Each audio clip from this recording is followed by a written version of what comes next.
हाय नमस्कार मु आपणक प्रिय गणेश गणेश आपको स्वागतम जनाऊँगी। आसतु जाना आज विषयगुड़िक है कान जंत्रणा होते कानर पूज बाहरुले कानर पक होते आउ कान कम शुभुले कौन कौन घरे उपचार द्वारा भल हो पार। आसतु जाना बंधुगण डेरी नक आसतु टॉपिक उपर को बंधुगण।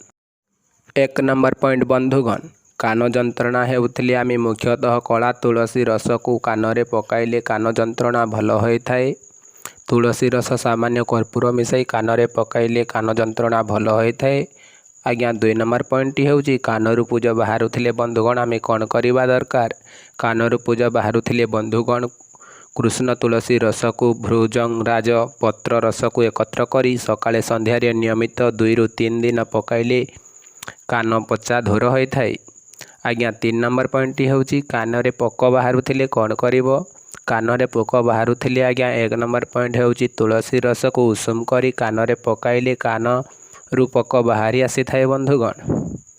आज्ञा 4 नंबर पॉइंट है आज्ञा कान कम शुभुले कौन करवा दरकार। कान कम शुभुले आज्ञा पियाज को बाटी रस बाहर करी ताकू तुला साहाय्य कान सफा करिवो। सफा कर जाइथिबा कान आज्ञा सोरिष तेल को निआर साहाय्य गरम करी उषुम करिवो। उषुम कर जाइथिबा सोरिष तेल को कान 2 टपा पकाइले कान आज्ञा भल शुभी थाए। आज एतिकी बंधुगण। आपण जदि आम चैनल टी को भल लगी थाए ताहाले कमेंट शेयर करंतु आज्ञा।